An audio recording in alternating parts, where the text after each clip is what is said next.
सिर्फ 4 चीज़ों से बनाएंगे खस्ता एकदम मुंह में घुल जाने वाले नान खताई बिस्किट बगैर ओवन के, बगैर बीटर के, और इसमें हम अंडों का इस्तेमाल भी नहीं करेंगे। इसके लिए मैंने बेकिंग ट्रे ली थी, इसके ऊपर ऑयल लगा लेंगे, मैदा लगाकर इस तरह से ट्रे को रेडी करके रख लेंगे। मिक्सी जार में 1 कप चीनी डाल देंगे, छोटी इलायची डालकर इसका पाउडर बना लेंगे। बाउल के ऊपर छलनी रखकर इस तरह से पिसी हुई चीनी को छान लेंगे। अब 1 कप डाल देंगे मैदा, इसको भी छान लेंगे। इसके बाद इसमें 1 कप डाल देंगे बेसन। तमाम चीज़ों को हमने छान कर इस्तेमाल करना है। 1 चम्मच बेकिंग पाउडर डाल देंगे, इसको छान कर ड्राई चीज़ों को अच्छे से मिक्स कर लेंगे। 1/4 चम्मच बेकिंग सोडा डाल देंगे।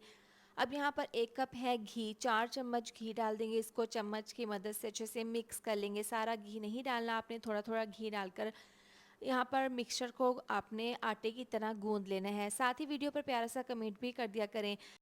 इस मिक्सचर के लिए 1 कप घी का इस्तेमाल हुआ है। ज़बरदस्ती डो सॉफ्ट सी तैयार है। अंडे की जर्दी के अंदर फूड कलर डालकर इसको मिक्स कर लेंगे। अब चम्मच की मदद से इस तरह से नान खताई बिस्किट तैयार कर लेंगे।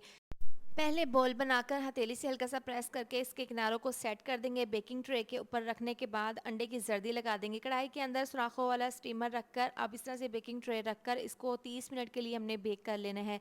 खस्ता एकदम मुंह में घुल जाने वाले बहुत ही मज़ेदार से नान खताई बिस्किट बनकर तैयार हैं।